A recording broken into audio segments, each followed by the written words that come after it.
Boa tarde.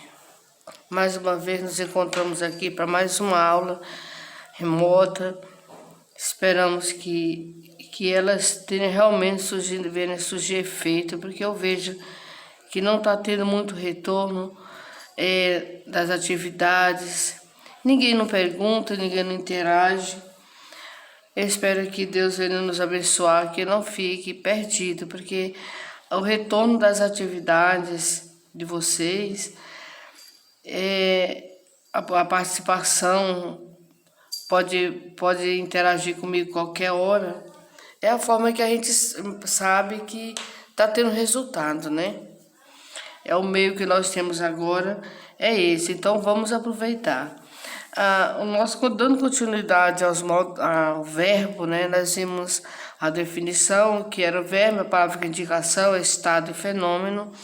É a palavra que varia no tempo, presente, pretérito e futuro. Mas nós vamos ver agora os modos verbais. Os modos verbais são 3. O modo indicativo, subjuntivo e imperativo. O modo indicativo é o modo que expressa que dá uma ideia de uma certeza, algo que acontece, que aconteceu, que acontecerá com certeza. Exemplo: o amigo é um ser que a vida não explica. Aí está dizendo que ele é. Aqui exprime uma certeza. Eu levantei.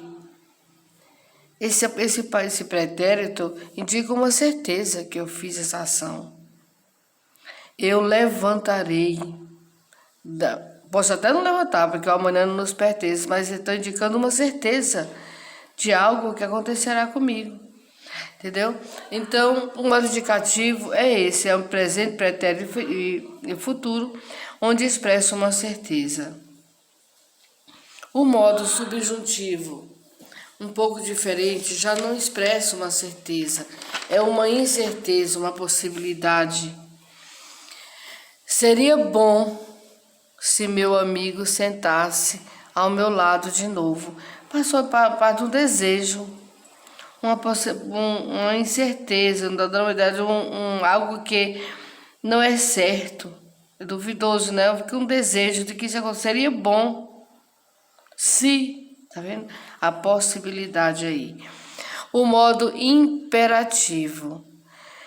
Geralmente eu falo que vem da parte do imperador e da ordem.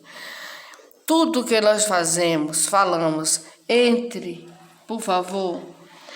Entre, eu estou fazendo que alguém faça algo.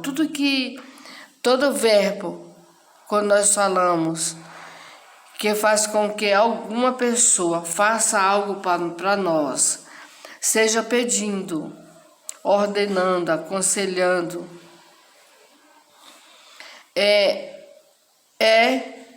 no modo imperativo. Traga seus olhos, seu olhar antigo de amigo. Traga em seus olhos, seu olhar antigo de amigo. Traga. O verbo aqui está no imperativo, que eu estou pedindo para trazer. Eu estou pedindo, mandando, ordenando. Aí está falando para alguém fazer algo. Aí é no modo imperativo. O modo indicativo. Mas depois, em outro momento, próximo ano, vocês vão estudar o modo subjuntivo, o modo imperativo. Nós vamos dar continuidade só no modo indicativo, tá bom? Vamos estudar só ele. Expressa ações que com certeza acontecerão no passado, acontecem no presente e acontecerão no futuro por meio dos seguintes tempos verbais. Nós estudamos o tempo pretérito. Mas vamos ver o presente, o tempo presente. As ações ocorrem quando são expressas, ou seja, é uma ação que com certeza está acontecendo. Eu falo com vocês, nesta aula. Falo, essa ação está acontecendo agora porque eu estou falando, né? Então, no pretérito, eu almocei, eu jantei, ele acordou, ele jantou, tudo que é feito, mas o pretérito, ele se divide. Vocês sabiam? Ele se divide em 3 também. O pretérito perfeito, o imperfeito e o mais perfeito. Mas é tão bom estudar que não tem como você não aprender. Vamos lá, o pretérito perfeito. A palavra perfeito já dá uma ideia de algo que foi feito e foi concluído, feito com perfeição. Não deixou nada para depois. Ele expressa uma ação já concluída, né, que foi terminada. Como, por exemplo, ela sentou ao meu lado. Se deixou alguma dúvida, ela sentou, pronto. Ela jantou, ela estudou, eu estudei, eu sentei. Esse pretérito é perfeito. Você diz assim, a mãe chega para você, minha filha, você já varreu a casa? Disse, mamãe, eu já varri. Né? Pronto. Concluiu a ação. Pretérito perfeito. Já o pretérito imperfeito é o pretérito daquela mocinha que mãe não fazia alguma coisa, disse, minha filha, você já varreu a casa? Ela disse, mamãe, eu varri a casa quando a Maria chegou. Ela terminou de fazer varrer? Não. Pretérito imperfeito, ela não concluiu a ação. É algo que ficou inacabado. Ou expressa uma ação ocorrida no passado, mas que ainda não foi concluída. Ou algo que ocorre simultaneamente, com regularidade, com a frequência. Olha aqui, por exemplo. Uma coisa interessante é que o verbo no pretérito imperfeito, ele termina em ia ou vá. Ela comia quando o prato caiu, comia. Ela estudava quando a luz apagou. Então, ia e vá, a terminação desses verbos. Ou então, quando acontece com certa regularidade no passado. E, exemplo, e como sempre, ele era sincero comigo. Quer dizer, é uma coisa que ocorria continuamente, com certa regularidade no passado. Ele exprime isso aí. E como sempre, ele era, como sempre, ele era sincero comigo. O pretérito mais que perfeito. O pretérito mais que perfeito sempre é um verbo que não é usado por nós no dia a dia, com nossos amigos, nossa linguagem informal, coloquial, como queira falar. Ela não é usada, é um pretérito mais que perfeito, aquela linguagem rebuscada, linguagem culta, onde nós só lemos, ou quando falamos vamos escrever algo para alguém que não é da nosso ciclo de amizade, algo parecido. Ele sempre termina em ra. Né? Aí ele diz assim, ele me beijara quando meu pai chegou, né? Por exemplo, assim, ele me beijava, geralmente ele fala assim, né? Ele me beijara, né? Então, expressa uma ação que ocorreu anteriormente a outra ação, também no passado. Ele fica dependendo, olha, ela soubera disfarçar. Ó, aqui nós temos o verbo disfarçar, né?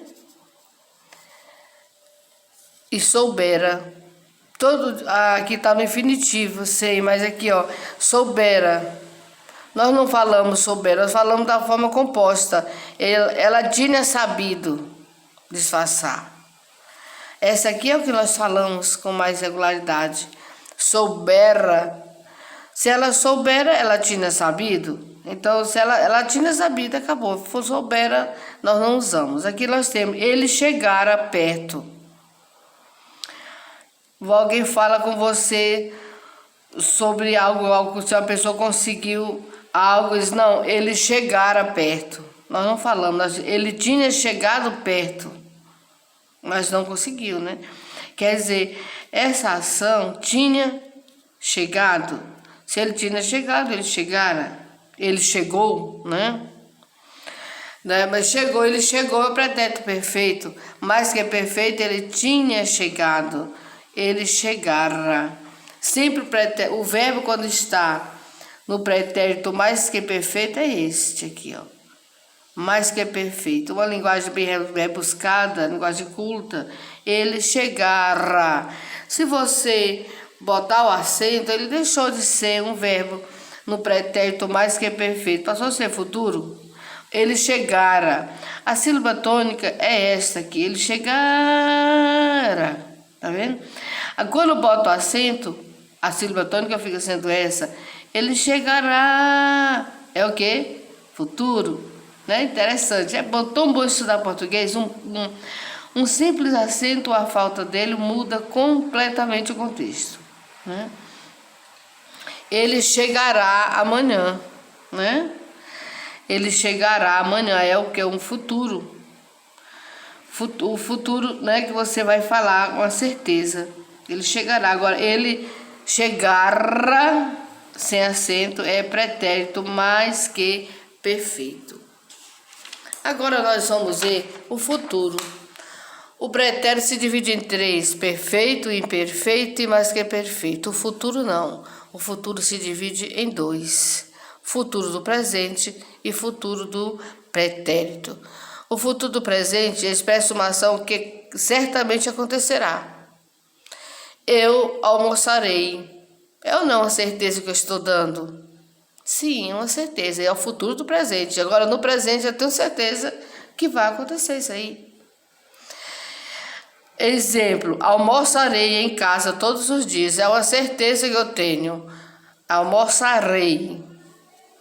Estudarei. O futuro do presente é esse. É uma certeza que acontecerá algo. O futuro do pretérito não é uma certeza, é uma possibilidade. É uma incerteza. E esse verbo ele é condicionado a outro. Eu não posso parar nele, porque ele depende do que eu vou falar depois. Por exemplo, expressa uma ação futura em relação a outra já concluída. É uma ação condicionada a outra. Ela saberia. Eu poderia parar aqui. Saberia é futuro do pretérito. Não indica uma certeza. Ela saberá, sim. Aí é o que? O futuro do presente. Mas o futuro do pretérito é saber. Ela saberia. Eu posso parar aqui. Aí você saberia o quê, professora? Né? Aí ela está condicionada a outra ação, não é isso? Olha, ela saberia se mover e se comover. Tá vendo? Eu estudaria se mamãe deixasse. Então eu vou estudar, né? Que a mãe sempre deixa. Eu iria se pudesse. Tá vendo? Então, existe o futuro do pretérito, é esse. Essa possibilidade, algo, é uma ação futura já concluída, que é mover, se moveu, entendeu? E outra coisa, é condicionada, eu não posso parar, eu saberia. Ela amaria, né? Se tivesse, né, alguém para amar. É uma ação que depende da outra, tá bom? Então, essa é mais uma parte dos verbos, do assunto do verbo para a nossa aula. Espero que vocês retornem a aula sempre que precisar. Pode falar comigo, que eu estarei aqui sempre para tirar as dúvidas e ajudar vocês. Que Deus os abençoe e guarde vocês do mal e da aparência do mesmo. Boa tarde.